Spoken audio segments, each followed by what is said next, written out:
Are you?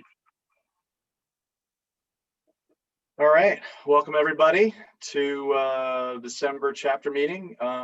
This evening I have an awesome treat for everybody. It's not my voice that's going to do the talking tonight. It's going to be Anthony Crain. Anthony is a scaled agile coach here at C Prime, but he's also, as I found out several weeks ago, a Azure DevOps champion and loves to talk about the tools. So we're going to turn it over to Anthony. I'll allow him to introduce himself and do the presentation from there. So Anthony, it's all yours. Thank you very much, Michael. So hi, everybody. So I am, my primary role is a business agility coach, and my only goal is to create high-performing teams and create high-performing organizations.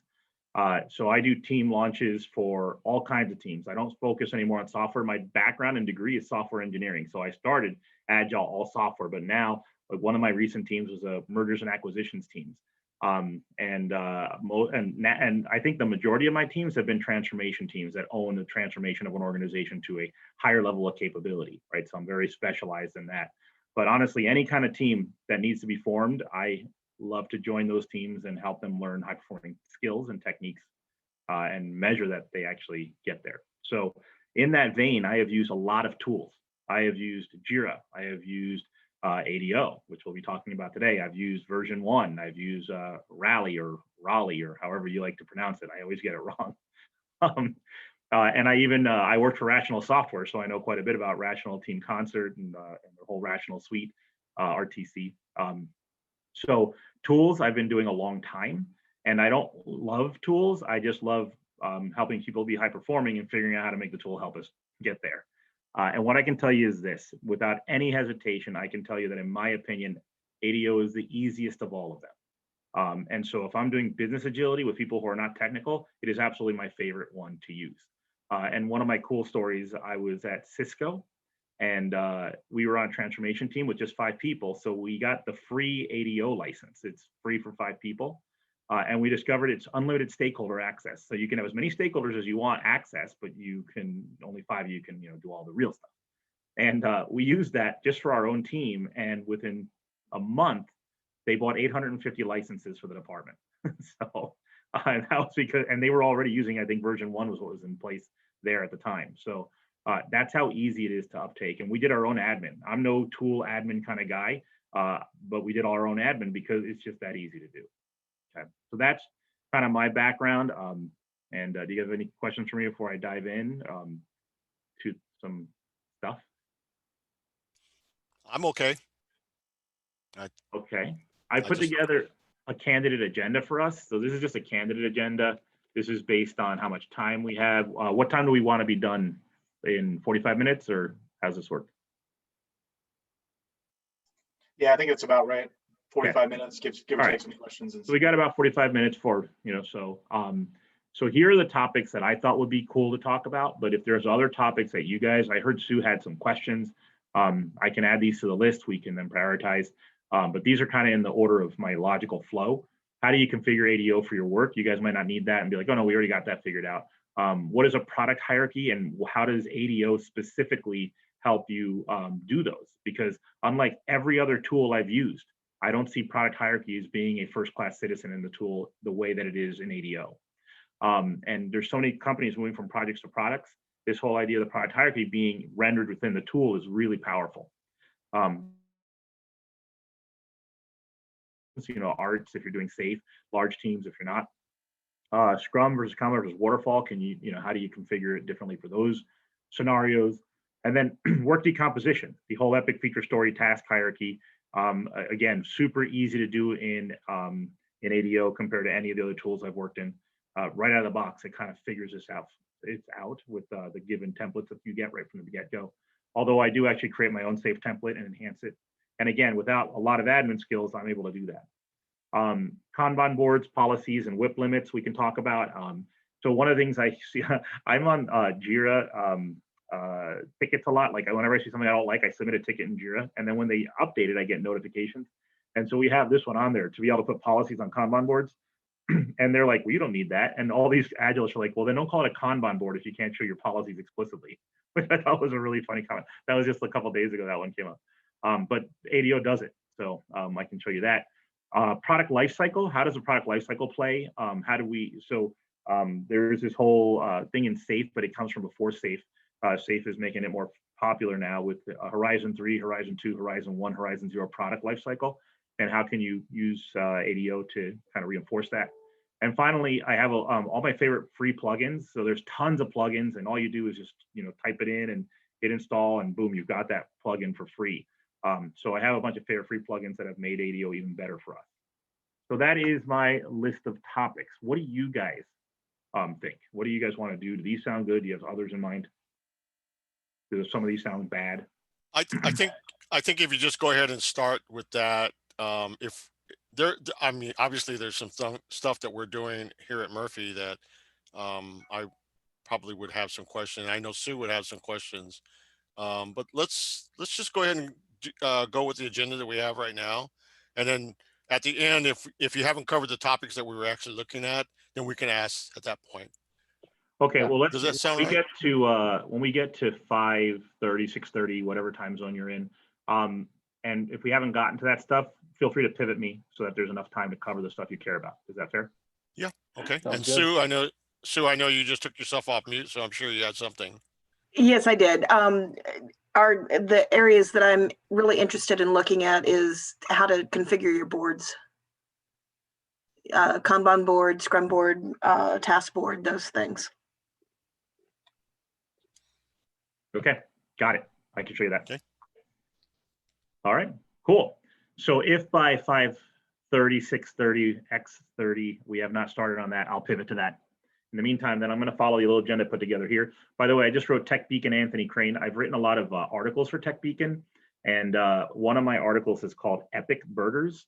And I basically use like an analogy to a very famous fast food place, and because I thought everybody would understand it. So I did not write, I just call it Epic Burger, but in my little example here, you're going to see I actually, you'll recognize what's happening. So if you want to know more about that stuff, you can Google Tech Beacon Anthony Crain, and you will see all the articles that I have on and covering a lot of stuff we're going to talk about today, but from a purely process standpoint as opposed to an ADO standpoint. Okay, so that being said, I created this instance of ADO just for this session, guys. So it took me about two or 4 hours, somewhere like that, to configure this entire instance of ADO to my liking. So again, a guy who's not super, admin-y, in just a couple of hours, I set this thing up to mirror everything I need an organization to do. So as you see the customizations I've made, just know it doesn't take a lot to make all this happen. So I've called my project Mix Sample, and this is my sample project that I'm going to be walking you guys through. So if we go in here, you can see this is the project. Oh, you're not sharing yet, Anthony. Oh, this whole time I thought I was sharing when I was walking through the agenda and everything. Well, that's a bust. Okay, so I'm sorry. So here is the candidate agenda that I just walked through, guys. And then here is the one I added. And then here is what to Google if you want to get more information on the process side of some of the stuff I'll be talking about. Okay. Thanks, sir. Yep. All right. So then over here is the actual instance. So again, this is the sample project I put together. I called it Mix Sample. And we'll go into Mix Sample, and here we are. So this is one of my requests. I have a lot of requests into Azure DevOps as well. One of them is to get rid of the word project and to start using the word product and organization and team, because that's how we should all be thinking now. Projects should be stricken from our vocabulary. It should be product, team, or organization. And with just those words, you can, especially if you're using Safe where they have the word epic, right? So then when you have epics, feature, story, task, and that's the hierarchy in Safe, then you don't need projects anymore. You need products, teams, organizations, and then your hierarchy of work, which starts with epics and goes down. Okay, so the first thing I want to show you then is how to configure ADO for your work. So to do that, I'm going to go ahead and expand my left-hand bar so you guys can see the actual words. I don't ever keep it expanded. I like to just keep it trim. I've memorized the icons. The way I memorize the icons in any of these tools is I say them out loud to myself when I first learned. So COG is project settings. And if I do that a couple of times, I seem to memorize the icons. Oh, and the icons for work in Safe, I'm sorry, in ADO are my favorite. For Epic Feature Story, we'll see those in a moment. Okay, so project settings, because every tool uses icons for those, but theirs are particularly special. Okay, so first off, here I am in the project settings. So one of the things you'll see is I've turned off repos, pipelines, test plans, and artifacts. That's because I'm not doing development in ADO. If I was doing development, I would want all these things on. If I'm only doing work management, then all I need is boards. Okay, so that's why I have boards on and nothing else. You'll also see here, every project has a process template, and mine is set to safe. So if I open this safe project template, you'll see this brings you to the organization settings. There's lots of ways to navigate there, but this is one. So I just clicked on the process template and it brings up all the process templates. Well, actually it brings up this one. But if I click on all process, it'll show you every process template. So there's a basic, there's an agile, there's a safe, there's a scrum, and there's a CMMI. So I took the agile template, cloned it, and then added what I needed for safe. Got it? So I just cloned it and then I was able to customize this all I wanted. So here's what I have in my template. Bugs. With bugs, you have to choose whether bugs are stories or bugs or tasks, if I remember correctly. Sometimes I get confused with Jira. Epic. Feature. Issue we rarely use, but we never throw it away either because some teams like it. PI objectives. When you do safe, you're supposed to have PI objectives, so we have a thing for that. Risks. When you do safe, you also are supposed to roam risks during your PI planning. So these two come from safe for sure.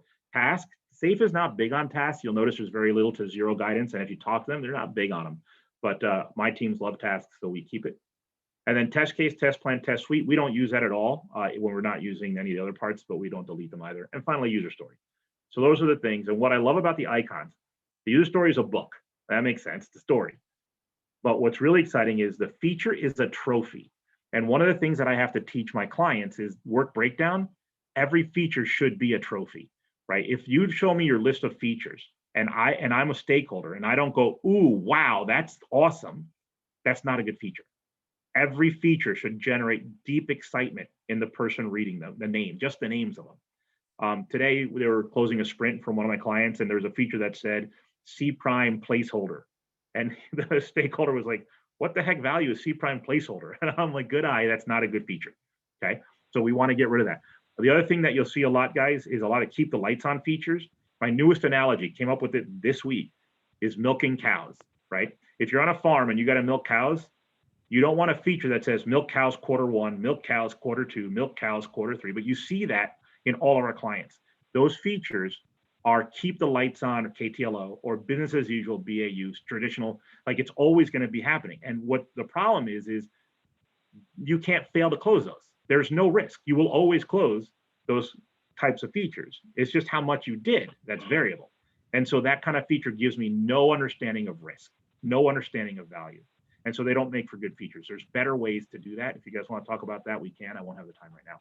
There's much better ways to track that kind of work in a project, or I said project, on a team. Okay, so so here we have the list, and then you can open these up and you can customize. So like PI objectives, that's one of the ones I added. And so you can see here, all I did was I added planned business value and actual business value because that's what you need in SAFE.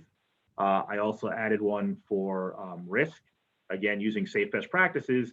I added, oh, looks like I never finished adding that one. So I need to add it, which is roam. Oh, no, there it is. I put it over here for some reason. Roam. And so this one is a pick list that allows you to pick resolved, owned, accepted, or mitigated. Okay. So very easy to add that. The other thing that I did under feature and Epic, weighted shortest job first is a prioritization scheme.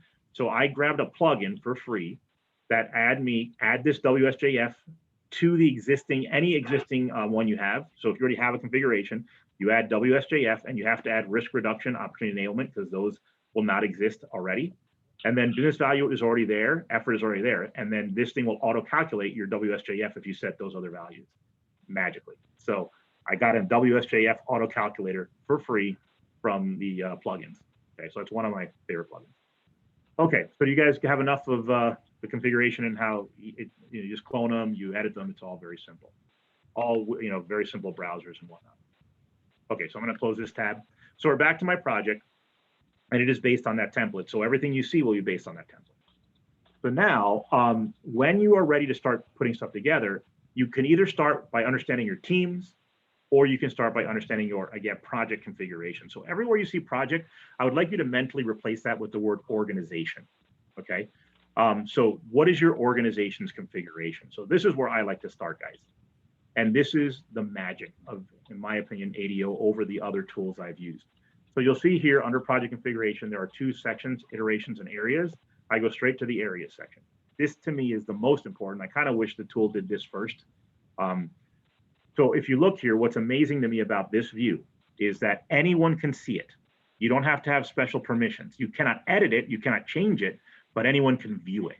And what it is, and how's the font on this? Is it too small? I can zoom in a bit. Is that better? So if you look here, what you can see on the left-hand side are areas, on the right-hand side are teams. So teams is teams. Well, areas, I'm going to mentally ask you to map that to the word product from now on. These are my products, okay? So if you think about it, then one of my jobs as a consultant is to help my clients come up with a product hierarchy. What is all of your products? What are your product lines that people could be working on?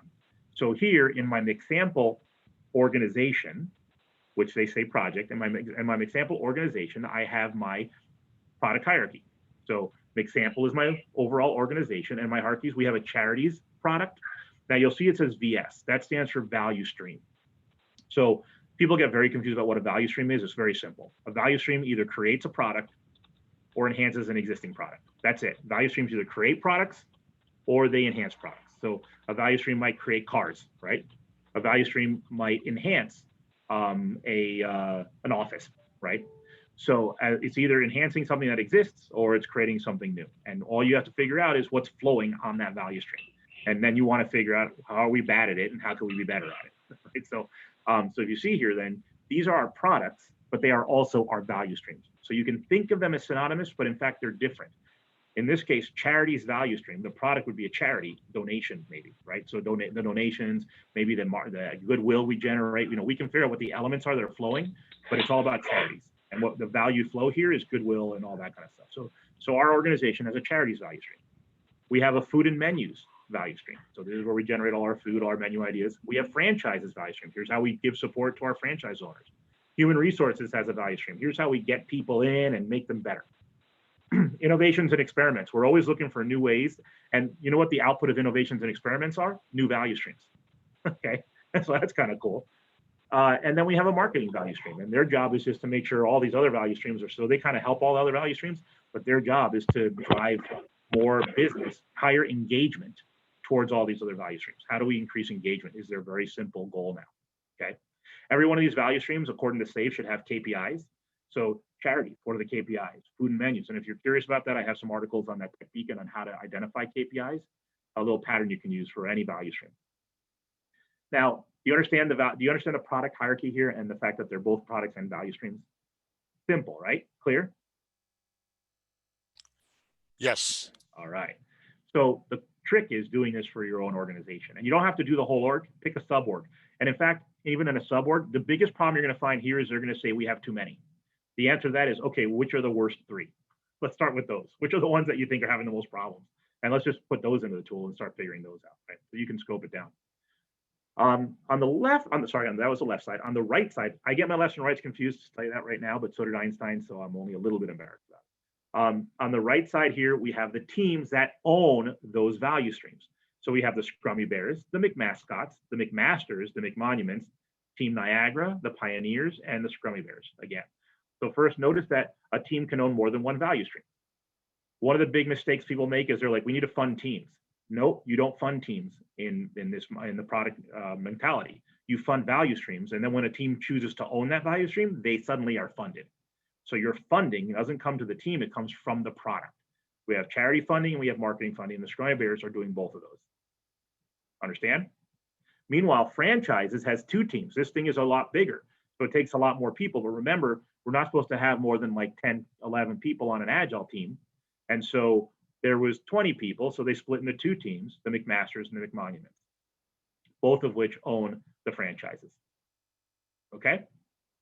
So look how powerful this is. I am not showing you a PowerPoint presentation. I am showing you a view that anyone can get to an ADO. You can even copy this link and send it to people, and they can now see the product hierarchies. And by the way, I have no sub-products here. You can absolutely, under food and menus, you could have desserts, drinks, right? You can have subproducts on all these as well.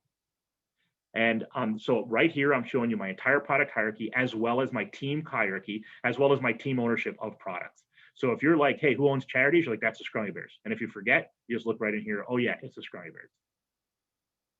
How cool is this? I love this view. And I don't see any other tool that has anything even close. So Anthony, I wish I had seen this one earlier. Everyone says that. Because hopefully some people will now. Well, the timing is great right now for us because we're getting ready to go into a new fiscal year, right? New projects. We reorganize into product teams. Well, we call them core business units, right? Yep. Mm-hmm. And this fits exactly what I've been trying to, because we have one boss that we report to, right? One director. Okay. Yeah. We have 6 product teams that report to the director.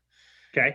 And if I could set this thing up for the 6 product teams, because we're the same way. We have fuels, we have merchandising, we have marketing, we have HR, we have finance, and then whatever, I forget the other team. Anyway, okay.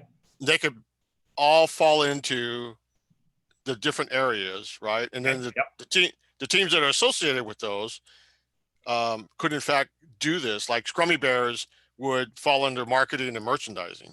That's right. That's the products that they would. And then my boss, all he has to do is go to one place and he can see all of his teams, you know, build a dashboard to show all of his teams, what they're working on. And he doesn't have to go to different projects or products, right? Yep. And they don't have to do anything for reporting. They just have to work in the tool and the reports are automatic. But they do have to learn how to write high quality epic feature stories, which we started talking about already, right? Right. So and that's the reason learn how to write those. Yeah. And that's the reason why we're using Michael's folks to train us. Okay. And I made sure that everybody went through the same training so that we talk one language. Fantastic. So all 20 plus of us that are going through his training, his agile training, we're all getting the same information. And that's the reason why I'm sitting here. Fantastic. I'm going like, this will work into the next year. What we're currently doing right now, it's a wash, right? We're going to have to do, but I think I'm going to talk to my boss about setting it up this way so that he can see all of his product teams. So thank you for that. One of the things we had to do at one of my previous clients that was already using ADO, this was so foreign. Everything they had was project-based. Everything in the areas, the teams, it was all project-based.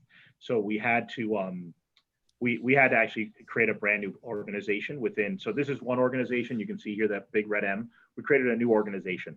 And then only the teams who had gone through the training and whatnot came into the new one. And little by little, everyone left the old one and entered the new one. And the new one was a nice, clean world for them. Yeah, and that's what I think that's where I'm going to do it. So we have 3 organizations right now. Yeah. We have one that's is full of projects. I mean, it's almost getting to be unwieldy. So yeah, I'm going to probably set one up so that I can show my boss what you got here. So awesome. Okay. Anyway, I didn't want to. We're in the same exact boat too. We just got ADO, and we're moving out of the sort of that. I hate to say moving out of it. I think we're going to have a transition period, but we're heavily in project culture, and we're trying to switch to this kind of a mindset. So all this stuff is very helpful. So 3 of my articles are all about my experience. I've done 3 companies now. I'm on my 4th doing projects or products. Those 3 articles summarize why is it important, what are your first steps, and then how do you do your work breakdown so that your epic features and stories are really in fact value based instead of what the biggest mental shift is, guys. And I just discovered this this year. Actually, no, it was last year. I was at a client and they said, Anthony, it's almost like people saw the hierarchy of epic feature story and they just continue to do Gantt charts where this was a task, this was a smaller task, this was a smaller task. And I'm like, yeah, that's exactly what they're doing. I'm like, wow, I've never had the vocabulary. Like I've been coaching against that, but now I have the vocabulary for it. You're using the tool as a work breakdown structure, a WBS, because that's what we're used to from Microsoft Project and such. What it should be instead is a value breakdown structure. Each item should be a value thing all of its own. And if you can't get it done in a sprint, then break it down into things you can do, but they're also value items. So the vocabulary I'm using now is create a value breakdown structure such that when someone sees a close report, they're like, that closed? Oh my gosh, I'm so excited, right? It's valuable to your stakeholders. And if you can't do that, then start using that enabler technique from SAFE and label things enablers that are not value-based, that are not direct business value. And then you can do reports just on direct business value and what percentage you're spending on both kinds. And just to throw an anecdote in here, and I had a hard time with this, Anthony, which is why I'm throwing this out there. If you're not familiar with the term enabler, think of it's a way to figure shit out. Once you figure shit out, then you know what to do next. It's almost like a research story task, and that allows you to then go, okay, I know more. Now I know which direction to go or what next step to take. So that enabler helps you with the next thing. So it doesn't, that's the value thing. Is it producing value? Not really, but it's helping us figure out what the right thing is to then produce value. And I always had a hard time with understanding the term enabler. And the more it got used, I was like, I just don't understand. And somebody broke it down for me and said that, like, it's not producing anything, but it's helping you figure something out at the end of the day. Bottom line, if that story, feature, or epic is not directly usable by a business customer, it's an enabler. And that is a huge mind shift for most of my clients. And the other thing is this, every enabler, you should be able to tell me which other story it's enabling. It's almost like a dependency, right? Okay, it's an enabler. What story specifically does this enable? And a lot of my clients, they just throw enablers out there. Instead, if you do a value breakdown where you start from epics, go downwards, or features go downwards, or story, you can start any of the points. It's just, that's how big it is. Let me give you an example. Let's say you said, we want to get Iron Man figures into the Happy Meal, right? Or into the Happy Little Box is what I called in my article. So if you want to get the Iron Man figures in the Happy Little Box, is that an epic, a feature, or a story? That's the question. The value is undeniable. Getting the action figures, everyone agrees is valuable. How big is this? Is it an epic? Is it a feature? Or is it a story? If getting the figures is an epic, then what are the smaller things we can do? Those are your features. If getting Iron Man into the Happy Meal is a feature, because it can be done in a single quarter, okay, then what are the stories that we can allocate the sprints to get that thing done? And if you're like, oh, getting an Iron Man into the Happy Meal, we can do that in a week, then it's a story. So you see what's happening is I don't worry about going upward. I ask myself, what kind of work am I looking at? Is it an epic figure story? Just 100% based on how quickly can I get it done? And if it's too big, I break it into smaller things. When I break it up into smaller things, ideally, those smaller things would each be valuable on their own.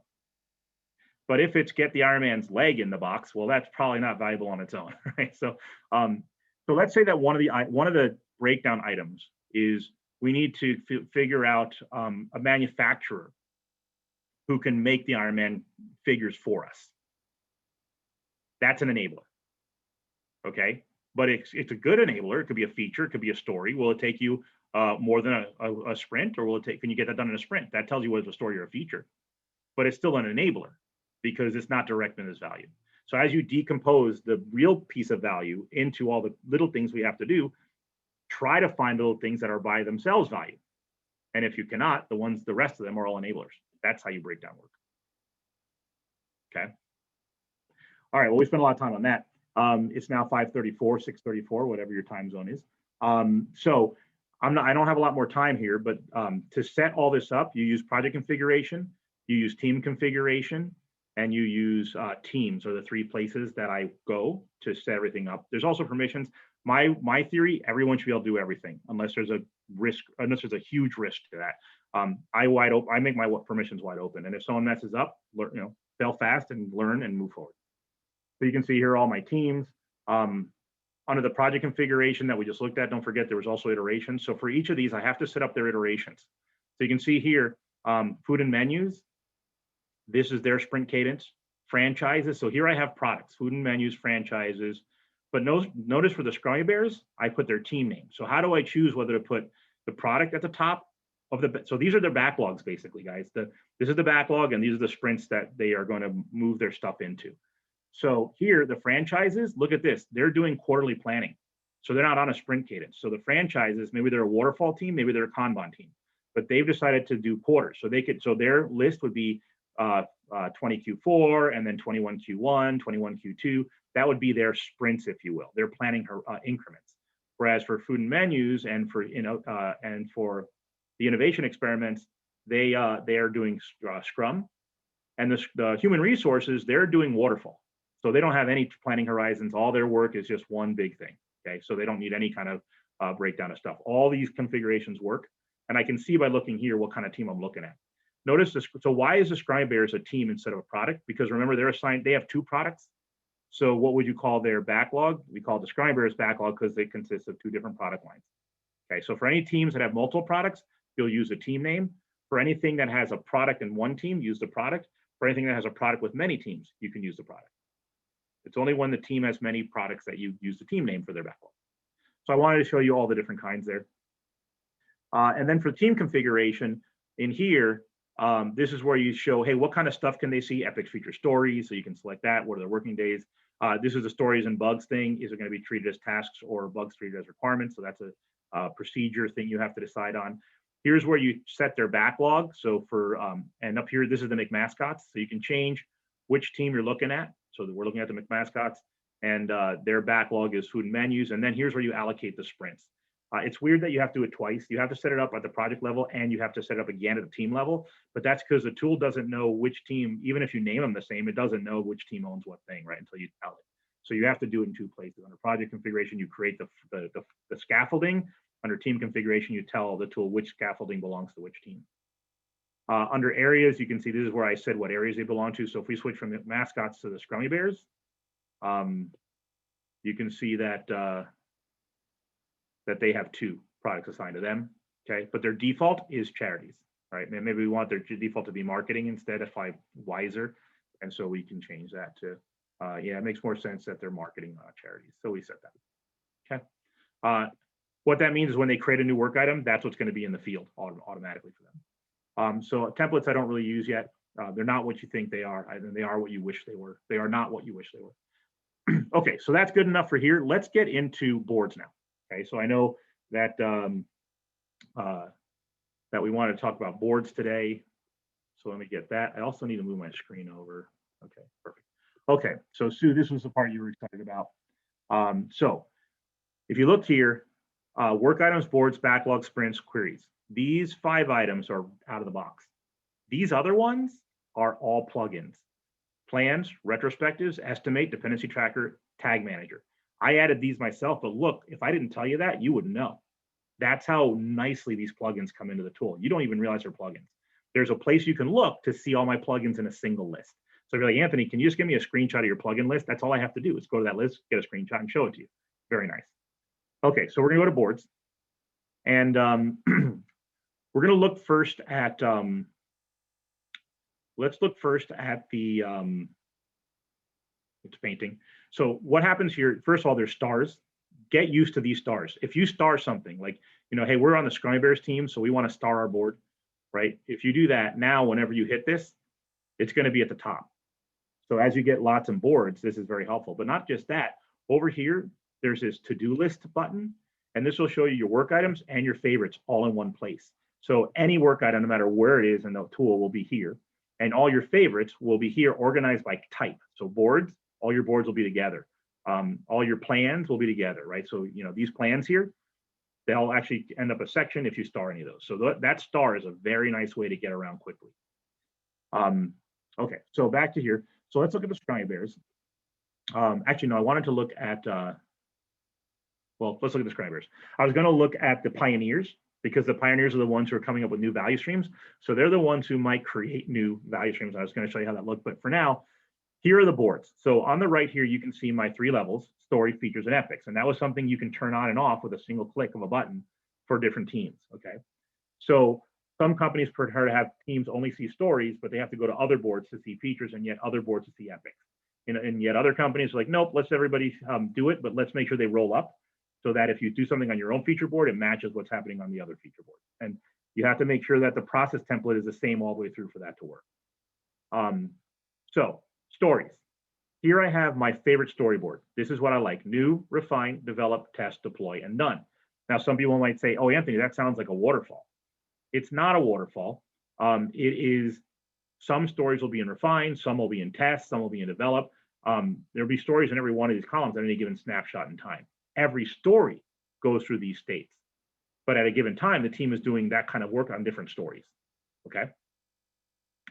So any questions on how I set up the columns here? This is all under project configuration. It's also in that process template as well.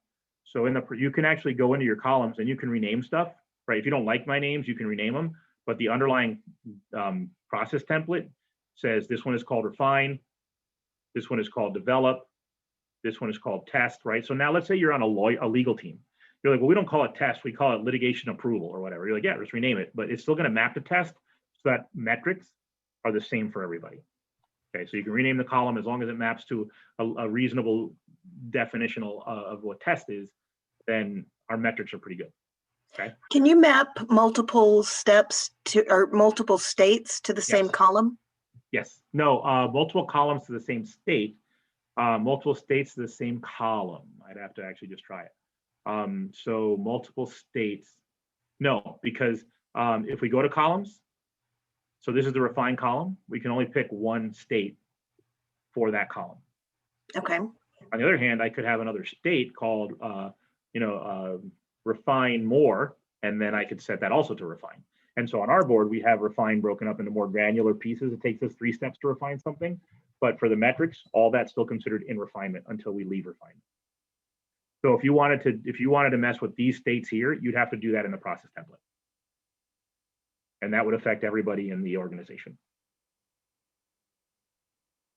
Does that answer your question? I'll take that as yes. Okay. In addition to stories, we have features. So I took these states from the from Safe. So I really thought I put definitions on this, so I must have picked a different team. Let me go look at the Pioneers. Maybe it was them. So I'm going to switch to the Pioneers. Look how easy it is for me to switch from team to team. And Pioneer features. I did one team because I wanted to show you guys, and I don't remember what team I did. How foolish of me. Was it the Scrummy Bears because you made it a favorite? Here we go. Nope, it was the McMascots, which I'll make a favorite now. All right, so these are the McMascots, guys. I just switched to their board for now. And you'll see here, do you see these little circle eyes? If you mouse over these and click it, in order to refine, you have to do acceptance criteria, tasks, refine estimate. This is what we're asking Jira to do. And they're laughing at us like we don't know what we're talking about. This is 101 Kanban, that you should make your policies explicit. And other tools are not good at this so far that I've seen. I've heard now that version 1 does it, but I have not seen it with my own eyes. Acceptance criteria, task, refine estimate. So what do you got to do for develop? The solution is ready to be tested. The solution conforms to the required standards and recommended standards were considered. For test, to get out of test, the story achieves accepted criteria, the story passed quality standards. To get out of deploy, the solution is in production or meets the definition of done for deployment. Okay, so you can actually put the policies right into there using the configuration. Right, and you can change those from team to team. So every team, not only can you change what these columns say, but what your definitions are as well. The bad side is I can't populate that ahead of time. So I have to put that on a wiki page and people have to copy it in on their board. It's very annoying. I wish that I could cascade that, and I cannot. For the features, these are the ones right out of the Safe box here. I'm going to zoom out so you can see them all. So these are all the states in Safe. And so you can see here again, every one of them. I took this, I read the Safe definitions and simplified them for my teams. These are my simplified ones. If you go to Safe, you can actually see the full detail ones. Okay. In Jira, what I'd have to do is put links here to those boards so that you can click on it and go read it, and nobody ever seems to. But people seem very willing to just click on the column to say, hey, can we get out of this column yet? So eventually it becomes muscle memory. You don't need this guidance, but it's always helpful for new team members. And then finally, we have epics as well. And so for epics, we have, these are the states again from Safe. And so here's implementing MVP, right? This one confuses people a lot. So let's see if my definition helps. You're here, you're pulled by an art or team, decompose features or program epics, MVP, in prod, quality, in use, hypothesis, evaluated, pivot, or persevere. That's my 4-part definition for MVP. It has to be in production. It's got to be of good enough quality that you would extend it, not throw away. It can't be a throwaway thing. It has to be in use and it by a subset of your actual users, not by fake users. And it has to have an hypothesis. Every feature and every epic have hypotheses in Safe. You have to validate the hypothesis. So for my happy little box example, we decided it's too expensive to try to do a happy little box. So we ended up doing happy fries, and we did it just in Pittsburgh. And if they could make $300,000 on those in a 3-month period, then we would fund the happy little box. They actually ended up making $600,000 in 2 months. They blew out their hypothesis, and so we were ready to fund them for sure. Okay, so MVPs, making them real. So these policies I put in here are the ones I really use with my clients that I think are secret sauce to help them become better. Okay. Implementing persevere. This is what happens when they don't meet the hypothesis, but you don't want to pivot yet either. So let's say they made 200,000 instead of 300,000. You're like, wow, they got close. Let's come up with another goal, and let's keep them in persevere. And if they can achieve that goal, we'll keep them. And if they don't, we'll pivot. So MVP means we've never ever had an MVP. Persevere means we've had one, but it wasn't good enough, and so we're keeping it in portfolio care. So this here is this is lean portfolio. We do not keep things that are low value to track, like milking the cows. Okay, we would not put milking cows here because we know they're going to milk cows. So all we need for that is KPIs. How many gallons are they producing per quarter? How much money are we spending on cows, on cow milking? You show me those KPIs. I don't need epic feature story breakdown on that. Okay. And then when you're in done, here's a crazy thing, guys. When you move an epic to done, the epic isn't done. The epic is done. The product is not. So when you move the happy little box epic to done, the happy little value stream is born. And now we continue to do feature stories, maybe even new epics in the future, but they're all against the happy little box new value stream that we create for this. I do want to show you, if we're going to create something new, guys, you can do it here and just say test epic. And if I open this, oh yeah, the icons. I never finished telling you about the icons. So the trophy is an actual prize, and the epics are a crown, because the crown is the crown jewels. These are the most risky, most expensive things we do, and they're high risk and they deserve different attention. So the crown represents the crown jewels. The trophy is a small triumph, and the books are the stories underneath. So I love those icons: the crown jewels, the trophies, and the books. Okay, so you can see here the default came up for this team. So notice the team I'm on is the McMasters. So it said, oh, their default is the food and menus value stream, and their default is sprint 1. So it pre-populated that. But if they were working on a different product, they could change that to the product they're actually working on. If they're working on a different sprint, or if there's a different backlog, they can change that here. But you can see built right into the tool, it asks you, what product are you trying to make this work for? What sprint is this going to be looked at? And if you're not sure what sprint, you're like, oh, we're not going to assign this to a sprint yet. We think it's better for the backlog. Okay, good. Put it on the backlog. Now it's on the backlog. It's not in a sprint. Okay, very simple. And you can put in your WSJF stuff, your description, yada, yada. But what I like here is that I cannot add work to the tool unless I can tell you what product it's for. Talk about moving from projects to products. I cannot add work until I can tell you what product it is. And this, guys, is the secret to not having those milk cow features and epics anymore. Why? Because you can still create it. You can create a story called Milk Bella. I'm going to go Milk Bella. I'm going to make a story so I don't forget. You don't have to trace that to a feature. You don't have to trace that to an epic. The reason people trace that is they want portfolio visibility. They want to know what they're spending money on. You don't got to do that because they have to assign it to the cow milking value stream, right? So as soon as they assign it to the value stream, you're tracking it. And at the end, you can say, show me all the work for the value stream, whether it's story, epic, or feature. You don't need a fake hierarchy. And this allows you to get rid of all those epics that are just placeholder epics, all those features that are just placeholder features. And my clients are full of those. I was just at an art sync, and the guy had a huge list of they were showing me their plan for the next quarter. And they were like, in the first, they have 6 columns, and it was 1 feature, 2 feature, 1 feature, 2 feature, 20 features in the final one. And I'm like, well, that looks like you're doing waterfall, right? You got 20 features in the last column and only 1 or 2 features in the other column. So you're waiting till the end for everything. Very waterfall. And I said, no, Anthony, that's like milking the cows, man. We're always going to be doing that every month. We don't want to do one in every month, so we put one at the end to represent the whole quarter. That's the problem. And now the boards are super long. I can't see multiple teams at once. If they got rid of all those, they would have had 1, 2, 1, 2, 1. And all those other ones, those should have just been value streams with KPIs, letting me know how much money am I spending on those value streams, and how many gallons per quarter am I getting. That's all I need. I don't need a hierarchy, because those items will close no matter what, which means I'm not managing any risk. And the whole purpose of all this stuff is to manage risk to our portfolio. I kept trying to. I love that last statement. This whole thing is to manage risks to the portfolio. I think that's horrendously powerful when it comes to why do you do this stuff. It's not to document your work necessarily. It's to manage risk. And so what I keep hearing a lot is, if you don't trace that work upwards, we can't see it in the portfolio. And my answer is that's because you guys are using a project mentality, not a product mentality. And the biggest indicator, guys, is that they're funding epics. The funding is tied to epics and strategic themes. That's not where funding is. Look at SAFE. It is not in epics. It is not in strategic themes. It is in value streams. That's where the funding is.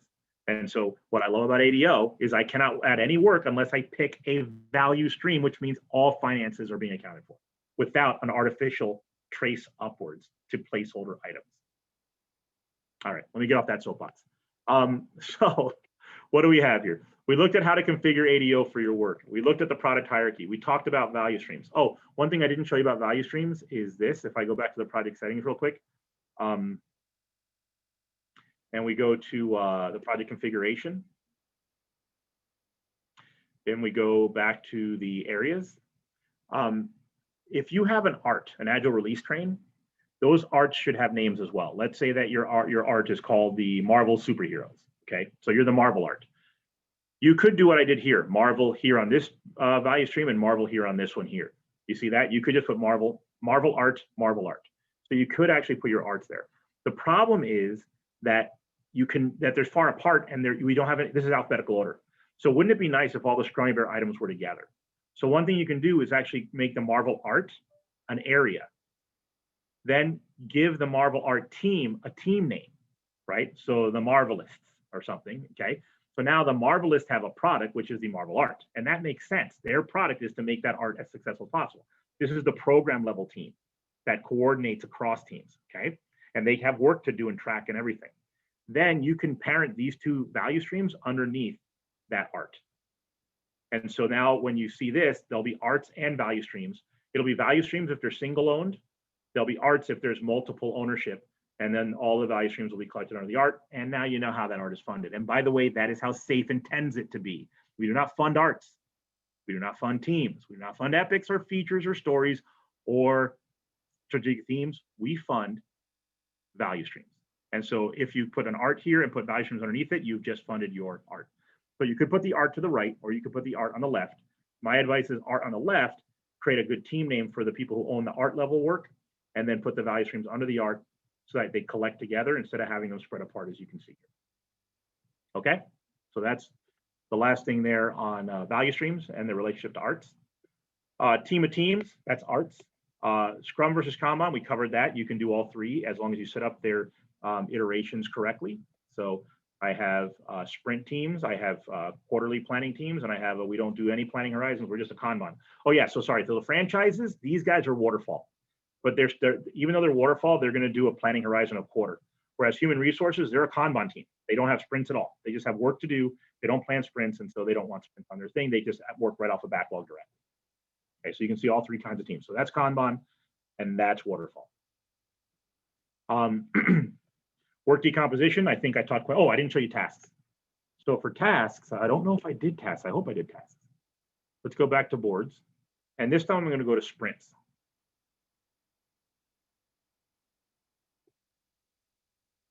I may not have set up the sprint board. Oh, look, McMascot sprints. How much work did I do in 2 hours?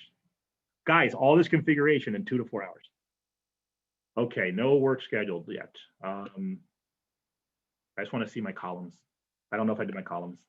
Test story.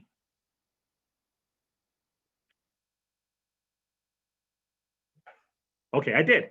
No, I didn't. Okay, so the one thing I haven't done is my columns for my tasks.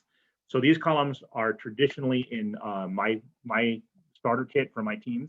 We have accepted. That means you've accepted the work into the team. Up until then, it goes in new. So new is we have not accepted it, but someone thought of it. Accepted is our team is committing to do it.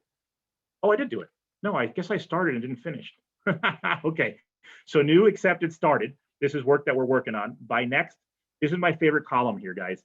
By next means that by the next stand-up meeting, I think I'll be done with this one.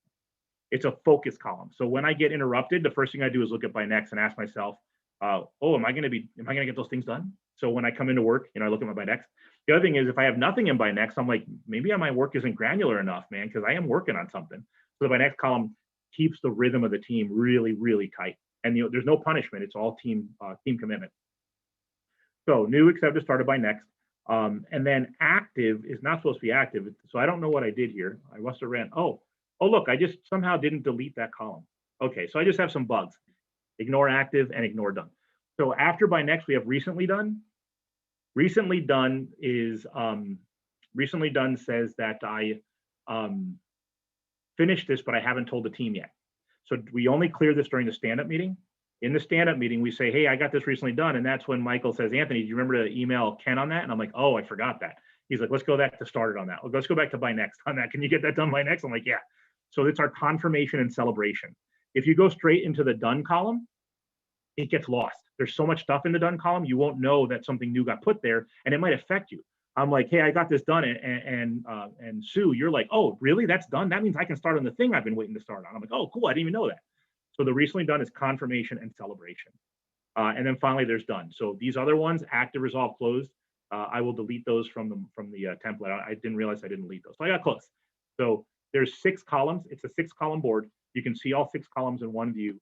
And the extra columns are there to avoid sneaking work in, to commit to a day of work, and to confirm and celebrate. Those are the 3 new columns that are different than a traditional stand-up team board. And so we use this during our daily stand-up. Okay, back to this. So those are all of our boards. And then Kanban boards, I showed you policies. Oh, you can set WIP limits as well, and they will show on the boards. Or you can say no WIP limit. So it's your choice whether it's an unlimited column or not. Product lifecycle, we talked a little bit about that, the Horizon 3, 2, 1, 0. I actually use labels for that. So if you have, so every time we add work that's an epic, I ask, is that Horizon 3, 2, 1, or 0? But I, of course, have to teach what that horizons mean. I use the safe definitions. Horizon 3 is, we don't even know if this is a good idea. That's what the pioneers specialize in. Horizon 2 is, we don't have any MVPs yet. So this is very risky. We're spending a lot of money and we have no MVP. That is the single column that we care about during portfolio review. In portfolio review, if you only look at one thing, it's Horizon 2. Big money spend, no MVP. And waterfall, we have lots of that. Whereas in Agile, we come up with MVPs to try to get out of that pattern as fast as possible. Makes it simple for the brain. Horizon 1, lots of money still, but we've got an MVP out, so we are getting revenue back. That's the first half. Horizon 1 is split into 2 parts. Horizon 1, the second part is we're spending no money and we're getting tons of money back. Those are our reputation items, the things everybody knows us for. The Happy Meal at McDonald's, that's definitely Horizon 1 latter half, right? They're making lots of money off that. And they're not spending very much. Well, maybe they are still spending. That might be the first half. And the last one, Horizon 0, is decommission, because you have to spend money to decommission stuff. So that's the product life cycle. I can teach you guys more about that someday if you're curious. And then the favorite free plugins. So let's see if I can show you that real quick. I'm going to go to project settings, I think. No, I think this might be organization settings. So I'm going to go to my organization. So I'm going above the project. And so you can see new organization. That's what you're going to do if you're going to sample doing a separate one for everybody. Okay, so here I am in my organization settings and extensions. There's WSJF. I thought I'd remember how to do this. Oh, extensions. Yeah, okay, cool. So watch, I click on extensions and this is it, guys. Decompose, delivery plans, dependency tracker, estimate, retrospective, sprinkle, tags manager, and WSJF. Take a screenshot. Get your screenshots now. Yep, get your screenshot. And then all you have to do to add these is you can browse the marketplace and search for these names that you see here. Click on it, say add. It'll say which ADO do you want to add it to, and it'll show the ones that you have access to only, and you click the one you have access to, and it'll pop it right in. So if you want a screenshot, these are my faves. If you have favorites, I'd love to hear about yours as well. Some of these I figured out, some of these I learned from others. And we're 1 minute over our, oh, that's it. It's time's up. So we have no time for questions. I can stay longer though if you guys need to or want to. Thank you, Anthony. How was that? Do you guys have questions for me? That was a lot.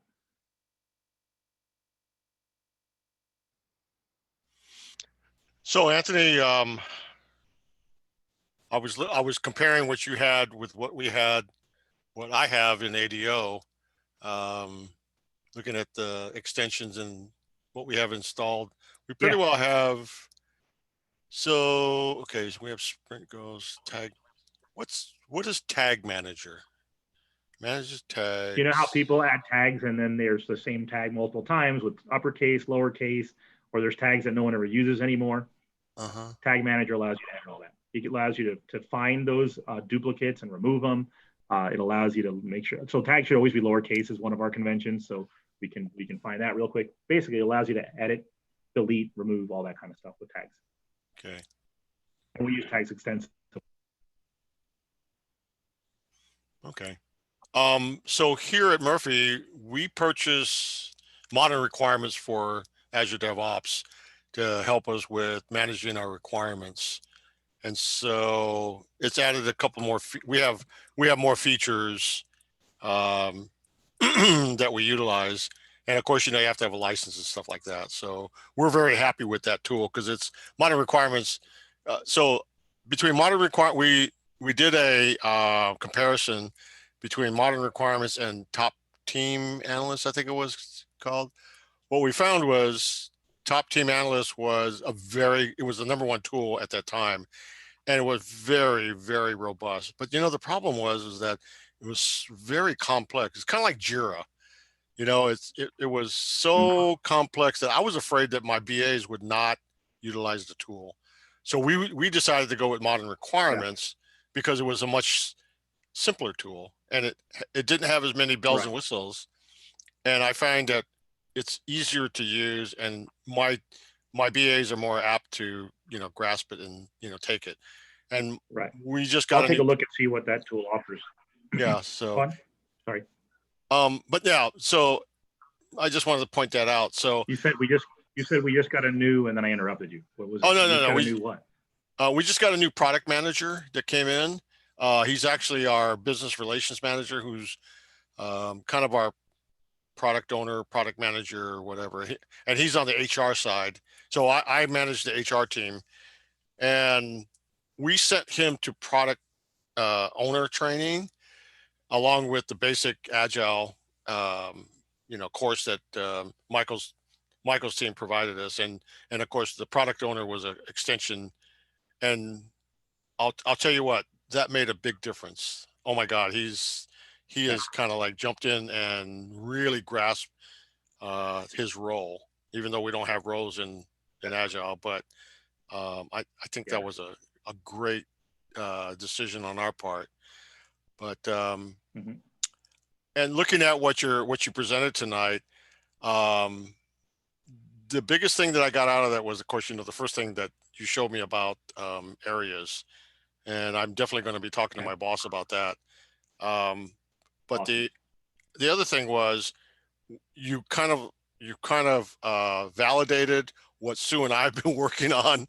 We found out things by just the tool is so simple that it's, I hate to use the word user friendly, but it is. I mean, we had questions about WIP limits. We were looking at how we were going to break out. One of the things that we learned today was we needed to break out our task, we had to break out our user stories into different tasks, and that was one of the things that we learned today during our backlog refinement session. Is we were looking at what we were doing in Sprint 1, and we're going like, okay, this works. And I just sent Sue a note just a few minutes ago. Kanban board without sprints. That's an interesting concept, because in HR, we've been struggling with how part of my team has to work on incidents, because HR is dynamic, right? There's always going to be problems. Yeah. So we were trying to figure out, okay, how do I manage that? And then the other piece, of course, is, I have a team of 7, and we're trying to account for everybody's workload, and when you get 30 tickets a day, on incidents, that takes a lot of time. So we've basically just taken 50% of a person's time in a sprint to handle tickets. So Yeah. I Yeah. like the Mhm. concept of Kanban board without sprints. And I think Sue and I we're going to be talking about that tomorrow. Okay. So They won't be able to look at a sprint board if they do that, just FYI, which is fine. One of the things I want to show you about tasks then, since that's new to you guys, this Decompose plugin is one of my favorite things here. So I go into Decompose, here's test story 2, right? So if I open up Decompose, first of all, I can indent or outdent. So I can actually start from Epic. And I can say Epic feature story, and then you can actually indent everything here. So if I was at the Epic level, I could do a whole breakdown. But so task, get milk, eat bread, have fun. So all I'm doing is typing enter, typing enter, typing enter. And then I can again, if it was an Epic feature story, I could do multiple features. And when I finally have it where I like it, I can then click create, and it will add all that hierarchy automatically into the tool. So it's a wonderful way to decompose work. I like that. I was just waiting for you to make a comment, Sue, because Sue and I have been working on that today, and It took forever to create the tasks one by one. And notice I didn't say create, and it didn't do anything. So Decompose holds all of its thoughts until you are completely committed. If I go to the Epic level, so remember, the only difference between Epic feature and story is that they need to be decomposed, whether they need to be decomposed and how much time it's going to take. So story is less than a sprint, a feature of less than a quarter, and an Epic is more than a quarter. Otherwise, just what's the work? What are all the big things we got to do? And then decide Epic feature story. But if you decide it's an Epic, that means it's going to take us more than a quarter. We can decompose this guy, right? And you're like, okay, so this Epic is to do this big thing, okay? Well, big rock 1, tab, little thing, little 2, little 3. Okay, big rock 2, little thing, etc. Right? So you can just go right down the line and figure out what all the work is right here. And it's done until you hit that create, nothing happens. And if in the end, I'm like, yeah, that's all crap. I do that garbage. I mean, I'm sorry. If that's all garbage, then I just dismiss it and nothing even happens in between. Okay, Sue, I just downloaded it onto our. Great. The smallest things make the biggest impact, right? Like a free plugin will save you hours worth of work. Exactly. Yep. So with these plugins, you can see plans here. This allows me to see my PI plan across multiple quarters, but still with an agile bent. So I don't like work breakdown structures. I don't like Microsoft Project. Honestly, I'm going to look into that tool and that thing that you guys have, the plugin, Modern Requirements. It makes me nervous. I want to see what Modern Requirements thinks that is, because for me, I can define any problem with epics, features, and stories and tasks. So I'm curious what capability I'm missing, if any. Retrospectives, this is awesome. You can actually hold the retrospective and then create tasks right into your board from it. Estimate. Hey, Sue. We should. Yeah, we need to explore that one. Yeah, I think we've got it not already. Just that, but look at this. This does something I've never seen any other tool do. So if I go to retrospectives, it actually, so I'll create a new board. Test retrospective. And you can make feedback anonymous or not, okay? You can adjust the columns, okay? I'm just gonna keep with those. And then save that. No, you're like, hey, isn't there supposed to be the actions column? So now look at this, collect. So right now, all we can collect, great demo, okay? Over here, better time boxing, okay? And then once you have them all done, you then select up here, group. So you cannot do this. Like when I use idea boards for this, everyone's always doing things before I want them to. Here, group. But now this is the only time you can drag and drop them on top of each other because they're too similar, right? Then vote, which means like in idea boards, people are always voting and then they're like, oh, I didn't mean to vote. How do I turn it? How do I take that down? You can't. Once you vote it up, you can't vote it down in idea boards. So here you can't even vote until we get to the vote. And then finally act. So now act is, okay, guys, a retro is nothing without work. And so you click here, better time boxing, add work item. And it's like, what kind do you want it to be? And we're like, oh, this will just be a task, or maybe it'll be an enabler story, right? So you say, oh, I just want to make a task. And yes, you can have unparented tasks, just like, unparented stories, features, etc. And so adopt Anthony's time box working agreement. And instead of adopt, test Anthony's time box working agreement. Okay, so we'll try out his first sprint, see what we think about it. And then if I hit save and close, this will become a sprint level item. And I believe it even assigns it to the next sprint normally, automatically. So I just love that you can't prematurely group or vote, and that the act puts it directly onto your backlog or into your sprint. Cool. And estimate? Allows you to do planning poker stuff. And if I remember correctly, this one was a little short of what I need. The number one thing an estimation tool has to do is allow you to sort by points so that you can group ones, twos, threes together and then see the new work and say, oh, this work is like these ones. This work is like these twos. And I have yet to see any tool that does a good job of that. But I still have it. So I must have found a way to use it, or else I don't think I would have kept it on my list. But without some stories here, I can't remember. It's been a couple of years since I've been at an ADO client. I'm doing all this with like 2-year-old memory, guys. The Dependency Tracker allows me to see dependencies. This is how I build a program board. So Safe has these program boards. This helps me do that. And then tags that you already talked about. That's our tag manager. Plans. I can't really difference between plans and dependencies. So plans lets me see like all of my big mid-range plan and when things are gonna get done. And if you move stuff around the mid-range plan, it changes a sprint assignment as well. So it's awesome. You can drag and drop from one sprint to another on a board, and it's updating all the sprint assignments on those items as well. Whereas Dependency Tracker, that's where I can see this feature depends on another team's story. And so, you know, hey, that dependency, we should go and make sure that during our scrum of scrums, we can look at those dependencies and ask, hey, is there any chance that's going to be late? Because we really need that. Okay. And how do you do reporting? So for reporting, we use Overview and we use dashboards. So what we do is we create dashboards, and whatever thing you can think of that you want to know about, we create a dashboard widget to give you that kind of information. So every team automatically gets an overview. Correct. So in here, I just add widgets. And so the most common widget we use, I use a lot of these actually. CFDs allow me to figure out where I need whip limits. But in Markdown, we use this Markdown a lot. That allows us to give headings and make the report pretty. But it's this one here, query results and query title. These guys we use quite a bit. Query title is how many open epics do we have, or it answers the question, how many of this do I have now, right? And then the burn down stuff we use for showing trend over time. The goal widget we use to be able to show that sprint goal for the team every sprint. One of the things that we do is we create a page that shows the burn downs for the last 3 sprints. I'm sorry, the burn down charts over the last 3 sprints. And that way you can see if the team is trending good or bad. Burn down for 1 sprint is not very helpful. Burn down looking across 3 or 4 or 5 sprints backwards, very powerful. So a lot of people don't know how to use burn down. Velocity, we use that one as well. So we just basically grab from here the ones that we like the best. And then the other thing is I have metrics that no one can do, no tool ever. I do them Excel. And there's a way to actually embed Excel into a widget. And then I can actually open the Excel file, edit the Excel file, save the Excel file, and the widget updates.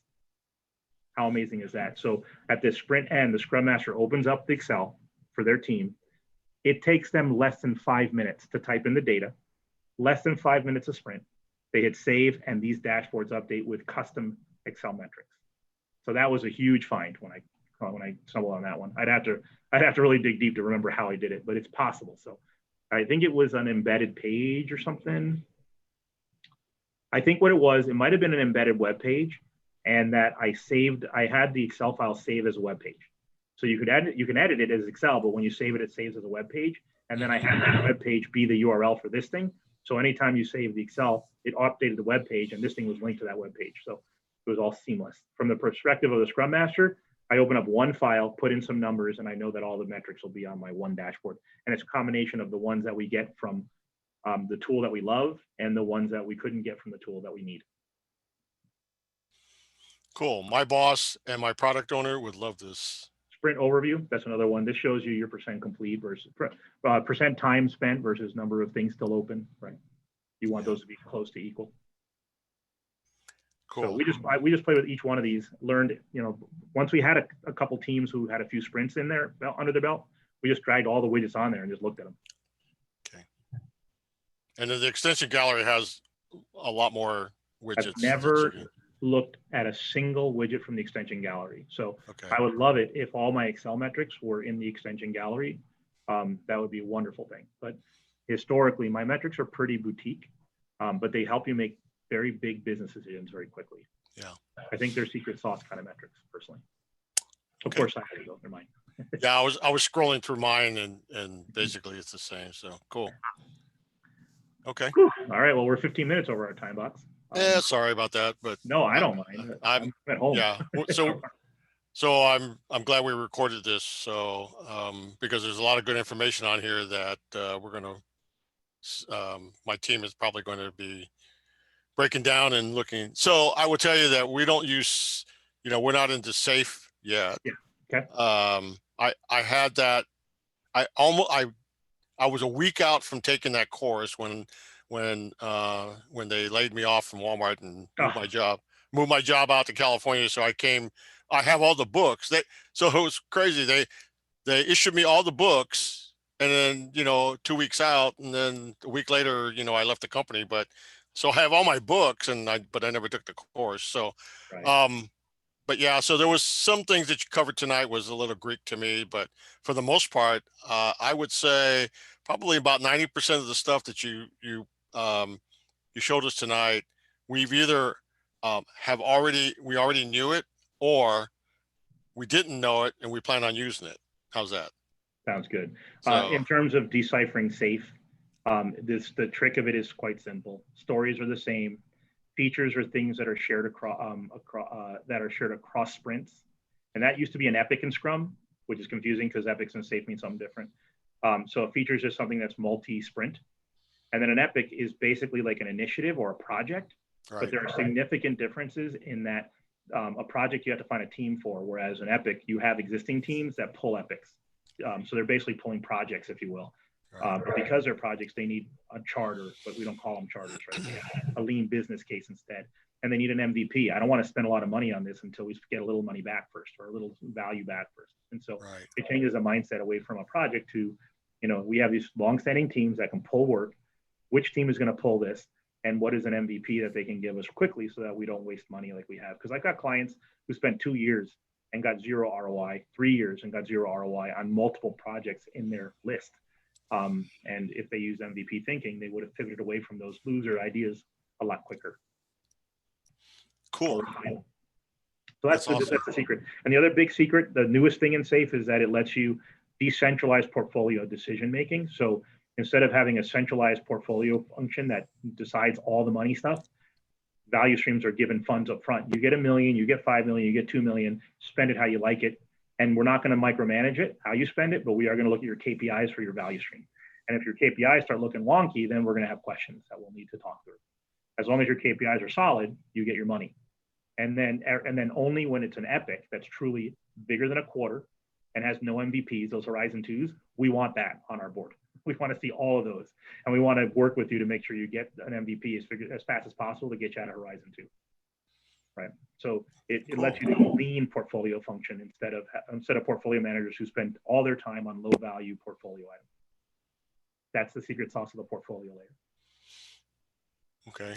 So my boss is going to be reviewing this recording.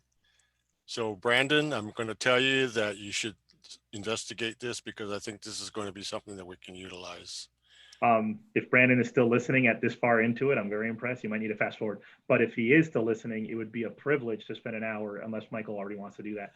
Oh, no, Brandon's my boss. He's not on the call. I'm saying I'm talking in the future. He's putting it on tape. That's what he's putting. I'm talking about in the future when we're playing it back. If he's still listening at this point, unless Michael, you already have a plan to do that with them, it would be a privilege to spend an hour talking to anybody about portfolio. So I would enjoy that very much. Yeah. Okay. Sounds good. Okay. So I know we've run out of time,